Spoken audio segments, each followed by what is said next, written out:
किसी emergency medical emergency के तहत मैं आउट ऑफ इंडिया आ गया और इस पूरे प्रोसेस में जो है भिवंडी निजामपुर म्यूनसिपल कॉरपोरेशन का इलेक्शन चालू है या जो भी है उसमें मतलब कोई वीडियो अपलोड नहीं हो पाया। मेडिकल इमरजेंसी थी करके बाहर हूँ मैं।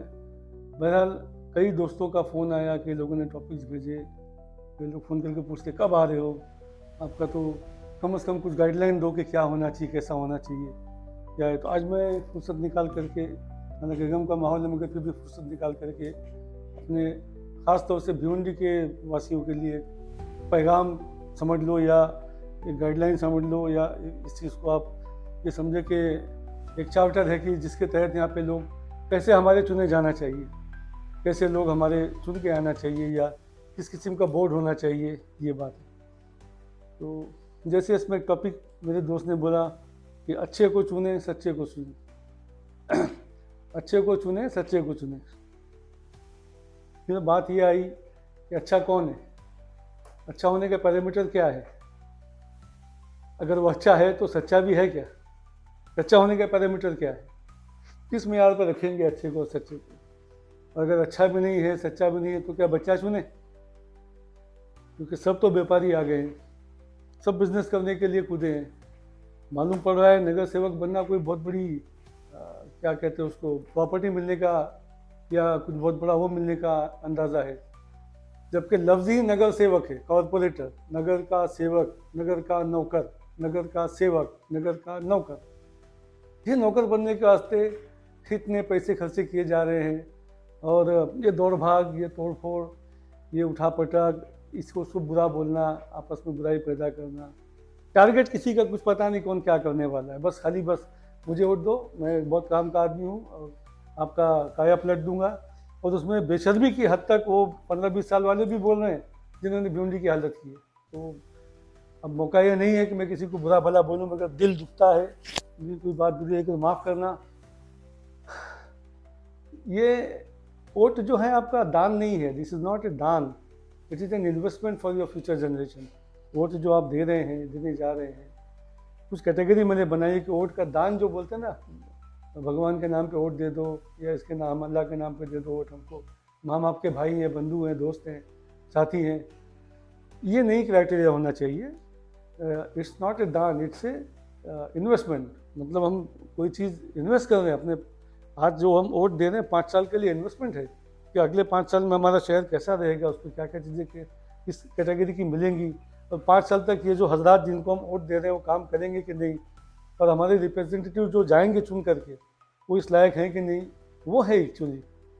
अब इसके बाद ये बात आती है कि क्राइटेरिया क्या हो, सेलेक्ट करने का क्राइटेरिया क्या हो। तो कुछ पॉइंट्स मैंने जॉट डाउन किए हैं।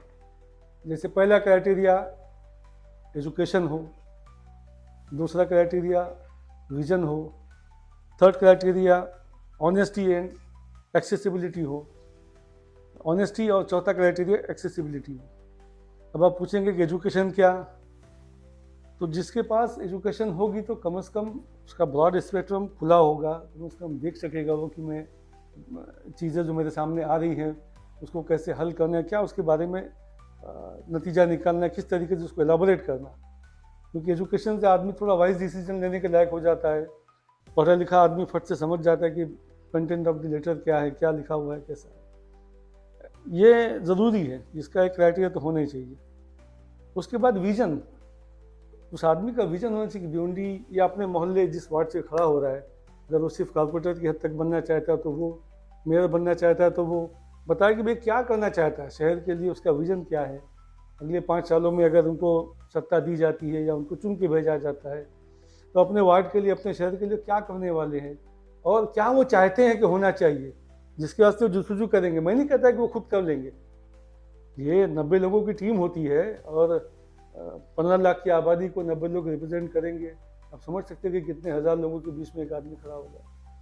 तो विजन अगर आदमी का क्लियर नहीं होगा तो ऐसे आदमी को सिलेक्ट करना या उसकी बात में आना बेवकूफ़ी होगी, और कम सोच वाले आदमी के साथ, कम विजन वाले आदमी के साथ काम करना भिवंडी शहर के लिए अच्छा नहीं होगा। अब ऑनेस्टी की बात आती है, ऑनेस्टी, ईमानदारी, और पात्रता रखे कि आदमी मैं ईमानदार रहूँगा, मैं काम करूँगा, ये करूँगा। हालांकि कॉर्पोरेटर कोई और तो लेते नहीं है, उनकी सिर्फ ट्रेनिंग होती है और एक वो रस्मी उनका ये होता है सेरेमनी। लेकिन क्या है कि ऑनेस्टी बहुत बड़ी चीज़ है। जो मैं नहीं कहता कि राजा हरिश्चंद्र का दौर वापस आ जाएगा या पुराने खलीफा का दौर वापस आ जाएगा, लेकिन कुछ तो ईमानदारी दिखानी चाहिए। जो हजरात चुन के जाते हैं वो अपना लगाया हुआ पैसा निकालने के लिए पहले जो है तड़जोड़ करना, ये सब करना, गलत डिसीजन का साथ देना, मतलब ये देखो ना, ये ऑनेस्टी नहीं होने की ही एक मिसाल मुझे दिख रही है। कई सालों से हमारा cultural centre Meenatai Thackeray hall बंद पड़ा था, बंद पड़ने के बाद रिपेयर को गया, रिपेयर में भी टाइम हो रहा है, डिले हो रहा है, किसी को कुछ पड़ी नहीं। वो अगर ईमानदारी रहती है तो बहुत कुछ आप एक्सपेक्ट कर सकते हैं कि वो जो आदमी जा रहा है जीत करके, या जो आदमी को आप वोट देने जा रहे हैं, वो कम से कम ईमानदारी से फला चीज़ करेगा।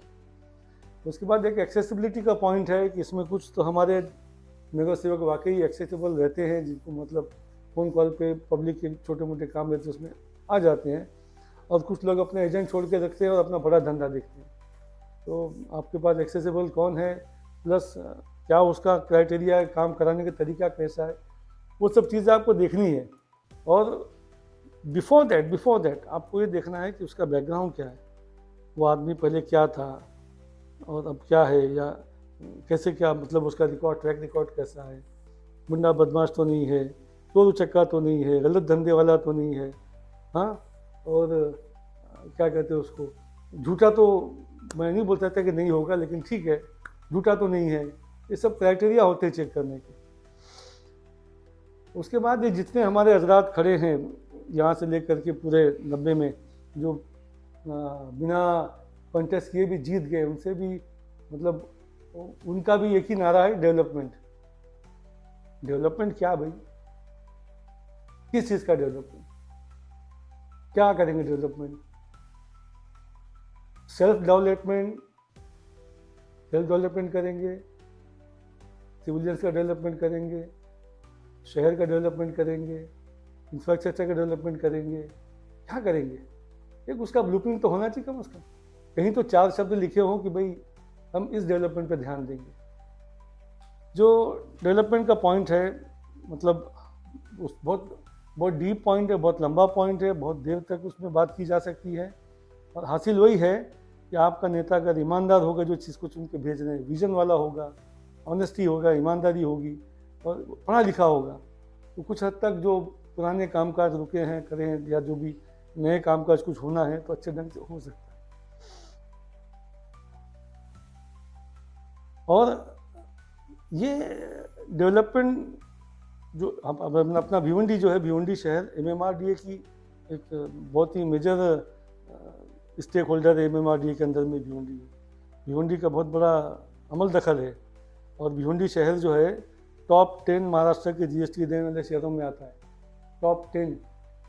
तो और इसमें मतलब ये टॉप 10 से बात निकली तो बता दूँ कि हमारे पास भी एक टॉप 10 सेवक की लिस्ट बनी है, तो उसमें से भी लोग जो है अच्छा काम करने वाले लोग हैं, हम हुआ है भिवंडी में, नो डाउट, लेकिन जो जिस कैटेगरी का चाहिए वो नहीं हुआ है। तो हमें मतलब अभी ये बात देखना है कि जैसे हमें नेता नहीं नीति चाहिए, हमें नेता नहीं नीति चाहिए। नीति अच्छी होगी तो नेता बहुत पैदा होंगे, और वो मेरी इस बात को आप नोट कर लेना कि अगर नीति सही बनती है तो नेता कोई भी हो, गाड़ी सही ट्रैक पर चलती है। अब ले आइए डेवलपमेंट की बात। डेवलपमेंट में सबसे पहला फेज़ जो मैं बोलूँगा कि भाई एजुकेशनल होना चाहिए। कितने म्यूनसिपल स्कूल्स बंद हो गए, कितने स्कूलों को इंफ्रास्ट्रक्चर नहीं मिल पा रहा है, प्रॉपर रोड रास्ते नहीं है, हाँ, तो एजुकेशन के वास्ते बहुत कुछ भिवंडी में करना है। एक भिवंडी का पॉलिटेक्निक था शादादम यहाँ पे रसूलाबाद खाड़ी पार में, जो आज बंद होकर कई सालों से पड़ा, किसी को फिक्र नहीं कि मतलब क्या होना चाहिए, कैसे होना चाहिए। उसके बदले को दूसरा खोलो, कुछ तो चालू करो भाई। आज कई इंजीनियर पढ़े हुए हमारे कॉर्पोरेशन में वहाँ के हैं। एजुकेशन के बाद में लूँगा प्लेग्राउंड्स। बच्चों के लिए प्लेग्राउंड कम है, स्टेडियम भी है तो अजीब, मतलब एक ही स्टेडियम है, उसमें क्या कौन सा गेम होता है मालूम नहीं, लेकिन एक एक एरिया में कम से कम 4-5 मोहल्ले के मिलकर एक ग्राउंड तो होना चाहिए, बच्चे प्ले ग्राउंड में खेलें। उसके बाद गार्डन्स एंड पार्क्स। अभी आप बताइए कि भिवंडी शहर में अगर कोई मेहमान आपके पास आए तो आप कहाँ ले जाएंगे घूमने के वास्ते? अपने पास जगह नहीं है। हार्डली एक दिन में सुबह से शाम तक पूरा भिवंडी घूमने जैसा भी नहीं है। और कहाँ घुमाओगे आप?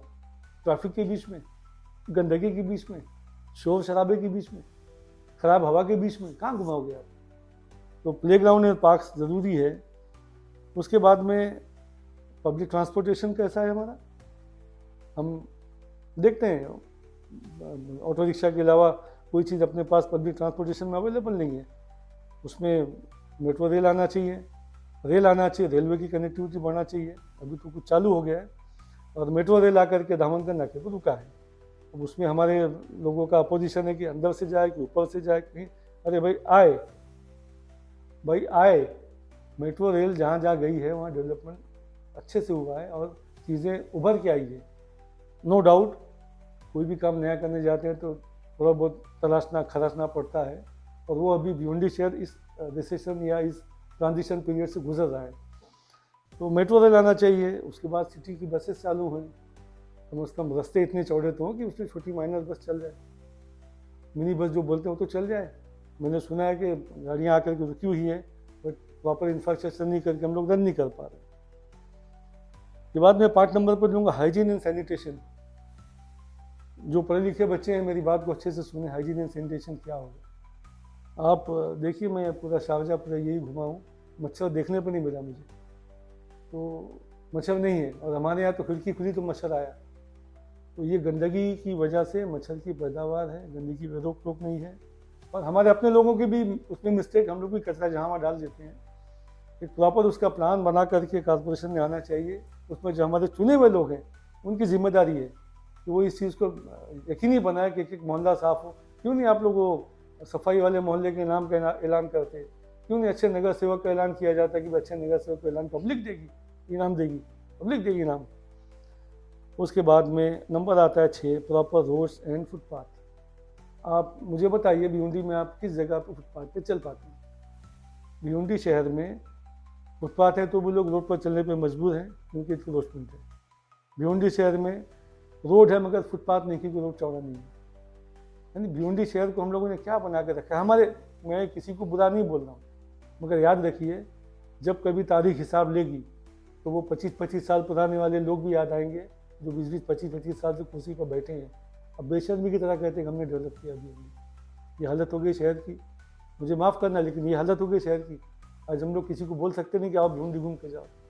भिवंडी बोले तो दूर से आदमी कान पकड़ता है 2 बार ऐसे कि नहीं बाबा तुम आ जाओ बम्बई, भिवंडी मुलाकात कर लेंगे। थाना आ जाओ बोले, कम अज़ कम हम बम्बई से थाना आ जाते। ये हालत हो गई है। और मैंने तो यहाँ तक सुना है कि बहुत से मारवाड़ी गुजराती हमारे बहुत से भाइयों के घरों में शादियाँ ऐसी होती कि घर बाहर लो भाई, तब आपके यहाँ शादी करेंगे। तो ये सब इनाम है, ये तो अपने लोग हंसने वाला काम है हमारे ऊपर में। उसके बाद में जो रोड एंड रास्ते हो वो प्रॉपर एज पर डीपी हो। ऐसा नहीं कि डीपी में रोड ऐसा बता रहा है घूम करके ऐसे जा रहा है, या तो फिर आप डीपी करेक्ट करो। डीपी पे कई ऑब्जेक्शन है, 11,000 के करीब ऑब्जेक्शन है। डीपी करेक्शन होने का कुछ चांस दिख नहीं रहा है। क्या है कैसा है उसको पब्लिक को साथ में लेके करना चाहिए। तो उसमें कैसा है कि एक तरफा कुछ कार्रवाई नहीं हो। डीपी की इम्प्लीमेंटेशन बहुत ज़रूरी है। जितनी डीपी के हिसाब से रोड रास्ते हों, फुटपाथ्स हों, पार्किंग एरिया हो, हॉकिंग जोन हो, अलग अलग जो अम्यूनिटीज़ जो डीपी में बताई गई हैं उसको इम्प्लीमेंट करने के पीछे किसने रोका है, एजेंसीज को रोका किसने और क्यों नहीं करते वो। उसमें एक पॉइंट और अभी बीच में आया है कि जब कोई करने उठता है तो उसको रोक दिया जाता है। तो उन रोकने वालों का नाम उजागर करके पब्लिक उनको रास्ते पे पोस्टर लगा करके अगर इनाम दे तो अच्छा रहेगा कि भाई ये साहब हैं जो डीपी की मुखालिफत कर रहे हैं। उसके बाद 7 नंबर पॉइंट है आपका प्रॉपर वाटर सप्लाई। आज शहर बढ़ता चला है। आपको बता दूं कि जिस इलाके में पहले 5 बिल्डिंगें होती थी अब वहाँ पे 10 बिल्डिंग हो गई। तो 10 बिल्डिंग ऐसी होती नहीं, 15 माले 20 माले की बिल्डिंगें आ गई। तो उतने लोग बढ़ गए, उतना पॉपुलेशन इन्फ्लक्स हो गया आपके शहर में, उतना दबाव आ गया पॉपुलेशन का। अब वो पॉपुलेशन को झेलने के वास्ते, उसको कैटर करने के वास्ते आपके पास प्रॉपर इंफ्रास्ट्रक्चर चाहिए। इंफ्रास्ट्रक्चर के साथ साथ आपको वाटर सप्लाई चाहिए, आपको ड्रेनेज चाहिए, आपको सारी सुविधा बढ़ानी, अपग्रेड करनी है। ये सब चीज़ें समझने वाले लोगों को भेजो, कम से कम 90 में से 10-15% भी अच्छे काम के लोग गए अगर, तो बहुत मैं समझता हूँ कि बहुत बड़ी कामयाबी की भिवंडी शहर के लिए। मैं बिल्कुल किसी पार्टी किसी आदमी का नाम नहीं ले रहा हूँ, और मैं चाहता भी नहीं कि कोई पार्टी कोई आदमी अपने आप को बोले कि हमने बहुत अच्छा किया। अरे आपका अच्छा काम तो खुद ही बोलेगा भाई। गांधी जी की कौन सी पार्टी थी, पूरे देश को आज़ाद कराया था उन्होंने, अकेले उठे थे करने को, और उनके पीछे लोग आए, कर लिया।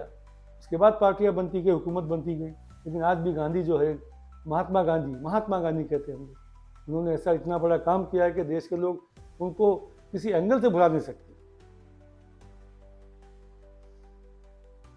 उसके बाद मैं आऊँगा प्रॉपर मेडिकल फैसिलिटीज़ के ऊपर में। मैं उस बात का गवाह हूँ कि प्लानिंग कमीशन ऑफ इंडिया की वाइस चेयरमैन भिवंडी आई थी 2006 में, तो उनका विजिट था आईजीएम हॉस्पिटल के ऊपर में। इतना ज़्यादा उन्होंने चिल्लाया था डॉक्टरों को कि मैं क्या बताऊँ। और बाकायदा एक डॉक्टर को तो खड़ा कर, सीनियर डॉक्टर थे, उनको खड़ा करके बोला आपने कसम खाई है ना लोगों की जान बचाने की, तो ये बच्ची न्यू बॉर्न बेबी जो ओपन हवा में बैठी है, रखी गई है चादर ढक करके, उसको कुछ सहूलियत है कि नहीं। बाकायदा उन्होंने रंगे हाथों पकड़ा था समझो। और वो इत्तेफाक की बात कि हम लोग सब साथ में थे, मतलब उनका टूर हम लोग ही करा रहे थे साथ में। और उस टाइम के मेयर भी शायद थे साथ में, तो साइड में खसक के जब उन्होंने देखा कि चिल्ला रही हैं तो हट गए। तो ये हालत था आईजीएम का। अब हालत क्या है, ये सारे नेतागण जो ठोक ठोक के बोलते हमने ये कर दिया वो कर दिया, कभी जाओ तो मालूम पड़े कि हालत क्या है और क्यों नहीं हालत अच्छी होती। क्यों नहीं हालत अच्छी होती? इसलिए नहीं अच्छी होती कि हमारा जो नगर सेवक है वो बेचारा बहुत खर्चा करके आता है, तो पहले अपना पैसा निकालेगा, बाद में आपका काम करेगा। बाद में आपको, मैं उस पॉइंट पे बाद में आऊँगा। अगर मेडिकल फैसिलिटी अच्छी होती है तो लोगों की जानें बचाई जा सकती हैं। और आप सबको मालूम है कि भिवंडी में मजदूरों की तादाद ज़्यादा है। मजदूर कम से कम 3 लाख के ऊपर लोग मजदूर हैं जो अपना डेली वेजेस पे काम करते हैं, पावरलूम में काम करते हैं, दूसरी इंडस्ट्रीज में काम करते हैं, वेयर हाउसिंग में काम करते हैं, वो लोग ज़्यादा हैं। उसके हिसाब से भी अगर कोई प्रॉपर मेडिकल फैसिलिटीज़ होगी तो ये पुण्य का काम भी है। और हमारे देश की घटना में भी लिखा है कि पब्लिक हेल्थ के वास्ते हमारी गवर्नमेंट काम करेगी। अब इसमें एक बात ये आ गई कि 9 नंबर जो पॉइंट मैंने लिया है, लेक्स एंड रिवर फ्रंट। अभी कितने तालाब हमारे बुझाए जा चुके हैं। नाली तालाब, तीनबत्ती का तालाब, काप तालाब, नायगांव तालाब, कितने तालाब हमारे बुझाए जा चुके हैं।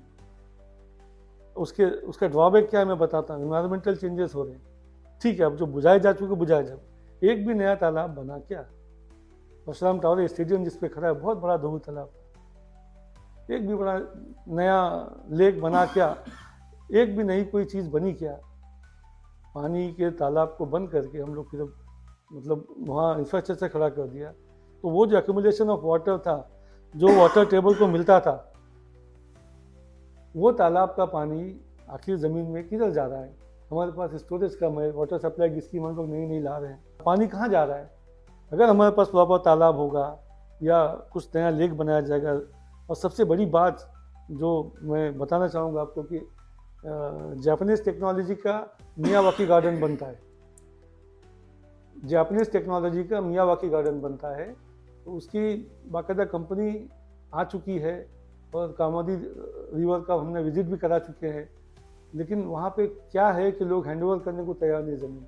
आप रिवर फ्रंट डेवलप कराओ ना, मुमरा के पास देखो जाकर के, टोल नाके से हम मुमरा जाते हैं तो उनका रिवर फ्रंट डेवलप हुआ है, कितना ज़बरदस्त हुआ है, मतलब लोग घूमने आए वहाँ पर। तो ऐसा हम लोग कुछ क्यों नहीं कर सकते? तो मेरा ये 9 number point lakes and river front है।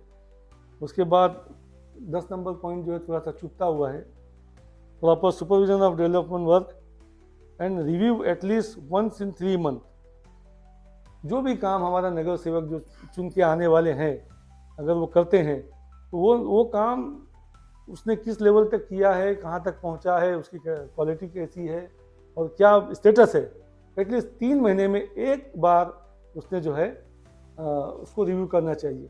ऐसे कुछ 10 पॉइंट मैंने बनाए हैं पब्लिक की जानकारी के लिए। और भिवंडी का एजेंडा हो ऐसा 10 पॉइंट में से हो सकता है कोई एक पॉइंट नहीं लागू हो किसी वार्ड में, दूसरा पॉइंट लागू हो, तो उसमें मेरी कोई मतलब ये गारंटी नहीं कि यही सब पॉइंट के अंदर काम, उससे हट के भी अच्छे काम करने के लिए तो पूरी दुनिया पड़ी है। लेकिन आप लोगों को मौका मिल रहा है नगर सेवक बनने का, नगर सेवक लोग जो उनसे मतलब उनकी एक अपील मैंने बनाई हुई है। उससे पहले मैं एक बात बता दूं, मुझे बहुत अफसोस हुआ, मैंने मेरे किसी दोस्त ने भेजा कि देख भिवंडी में ये सब चल रहा है, लोग ढाबे पे लाइन पे बैठ के खा रहे हैं, ऐसा मालूम पड़ा कि जैसे बारात में आए गए करके। अफसोस हुआ कि वो लोग जो ढाबा, शराब, गुटखा, नशा, गांजा ये सब घूम फिर के कर रहे हैं, इस नाम पे कि इलेक्शन आया भिवंडी में, भिवंडी के इलेक्शन को इस लेवल पे गिरा करके आप लोग कर रहे हो। मतलब 100 आदमी बैठ के खाना खा रहे, मालूम पड़ा पूरी फौज पाला उसने। और ये फौज कब पैदा हुई है? इलेक्शन डिक्लेयर होने के बाद। ये फौज इलेक्शन के बाद गायब हो जाती है। अगर यही फौज खाली अपने मोहल्ले में काम करे तो बहुत कुछ सुधर जाए, मगर क्या करें, बैठे बैठे कोई काम नहीं तो दूसरा काम मिल गया। और ये हजरत हमारे जो इलेक्शन लड़ रहे हैं, इतने लाख रुपए, कई लाख रुपए खर्चा कर रहे हैं, सुनने में 50+ का बजट दिख रहा है लोगों का, तो ये कहाँ से पैसे आ रहे हैं और क्यों लगा रहे हैं? आपको समझ में आ रहा है कि आपको ढाबा एक दिन खिलाएंगे और 5 साल खाएंगे फिर दूसरे का, क्या करोगे आप? आपके पास हक है बोलने का कि मैंने आपका काम किया, मैंने आपको वोट दिया, मैं मेरा काम करके दूँ? तो ये सिंडिकेटिज्म नहीं होना चाहिए। वोटर को भी अपनी जिम्मेदारी समझना चाहिए और जिम्मेदारी में इस बात का एहसास होना चाहिए कि ये इलेक्शन वोट देने के लिए इलेक्शन है, कमाने के लिए इलेक्शन नहीं है। वोट दे करके अपने एक आदमी, एक रिप्रेजेंटेटिव भेजना है, क्योंकि 15 लाख लोगों को तो नहीं बुलाया जा सकता कि बैठो भाई अपने शहर का मसला हल करो। आप समझ लीजिए 90 क्यों किया गया है। 15 लाख लोगों को एक जगह जमा करके बात भी नहीं की जा सकती। वो एक आदमी अपने मोहल्ले, अपने एरिया, अपने वार्ड का जिम्मेदार बन के उसकी प्रॉब्लम को लेकर के वहाँ रखेगा, उसकी बात को सुना जाएगा। ऐसी 90 लोग अपने अपने इलाके की बात रखेंगे, तब जाकर के वो काम वहाँ होगा, वो 15 लाख का रिप्रेजेंटेशन हो जावे इस हिसाब से। अब मेरी कोई बात बुरी लगी हो तो बिल्कुल बुरा नहीं मानना।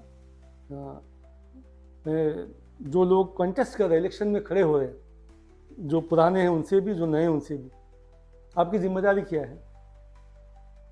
आपकी जिम्मेदारी क्या है? आपकी जिम्मेदारी है कि आपके एरिया में जो काम है या जो आपने लोगों से प्रोमिसेस किए हैं उसको फुलफिल करें और मेंटेन करें।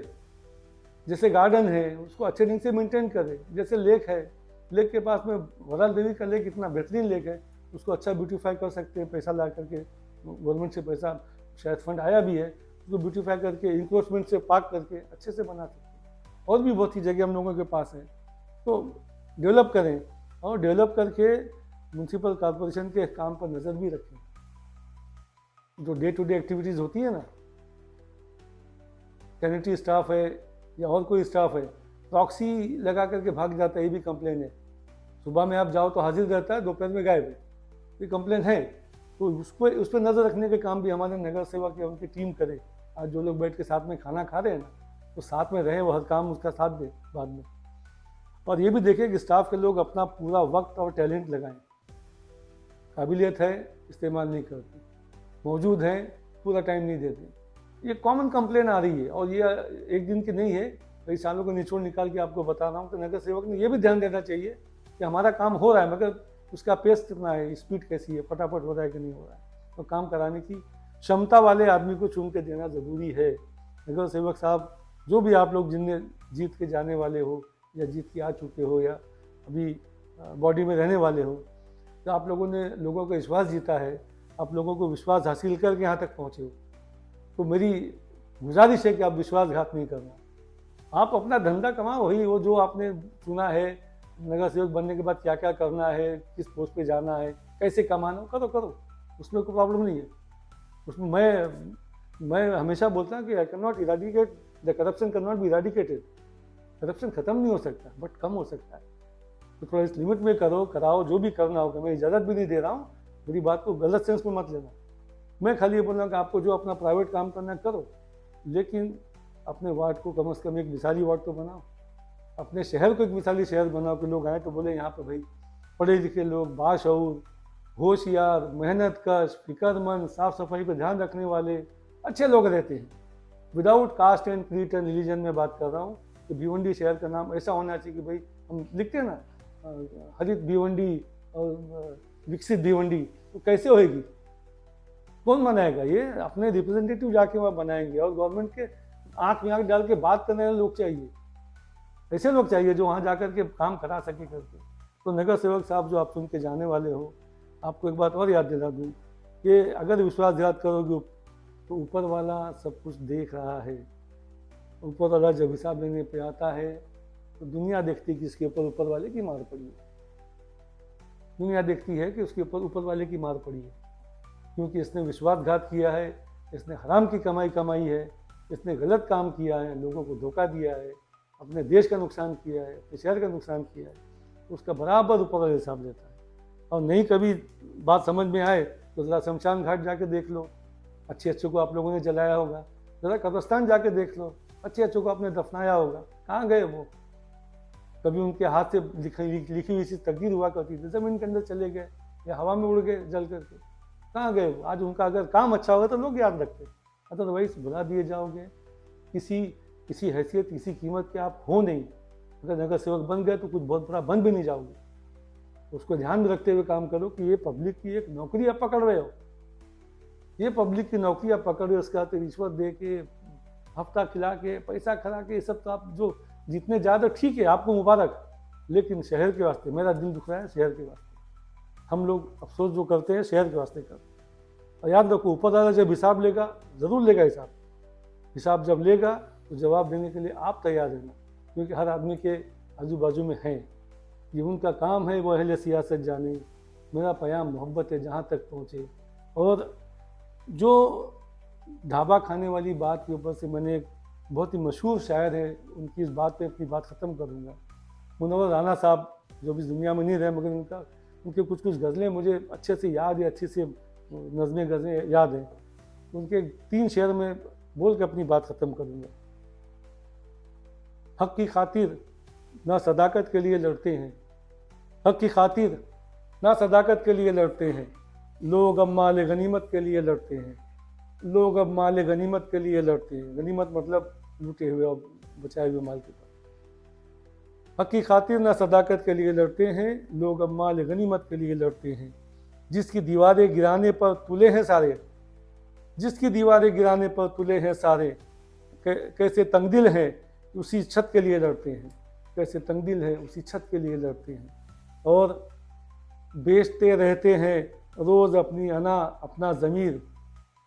अब देखिए, वो वीडियो देखने वाले को याद आ जाएगा मैं क्या बोलना चाह रहा हूँ। बेचते रहते हैं रोज़ अपनी अना अपना ज़मीर, कितने कमज़र्फ़ हैं कि कीमत के लिए लड़ते हैं, कितने कमज़र्फ़ हैं कि कीमत के लिए लड़ते हैं। ये वोट एक गवाही है, ये वोट एक आपका हक़ है, उसको आप अदा करें और अच्छे ढंग से अच्छे नुमाइंदे चुनने की कोशिश करें। और हो सकता है कि नोटा की बटन भी बहुत दबे, क्योंकि कई जगह तो ऐसी रिपोर्ट आई है कि यार अच्छा तो कोई है ही नहीं, आप सच्चे की बात करते, अच्छे की बात करते तो अच्छा भी नहीं कोई है। तो ये मजबूरी है, और क्या कहते हैं, हमारा सिस्टम है कि हमको चुन के भेजना है, ऐसे लोगों में से किसी को चुन के भेजना है। आप सब लोग वोट ज़रूर डालिए, क्योंकि डेमोक्रेसी में सर गिने जाते हैं, हाथ गिने जाते हैं, और लोगों का क्या बोलना, किसके साथ कितने लोग हैं, अगर तादाद बतानी हो तो वोट के ज़रिए बताया जाता है। और ये लोग चुन करके जाएँ। मेरी भी शुभकामनाएं आने वाले नगर सेवक हजरात जो भी चुन करके आएँ, चाहे किसी पार्टी की सत्ता आए, मुझे उससे फ़र्क नहीं पड़ता, मगर हमारे एजेंडे जो 10 एजेंडे मैंने दिया है उसको ऑन रिकॉर्ड लेकर उसके ऊपर काम किया जाए। Thank you very much.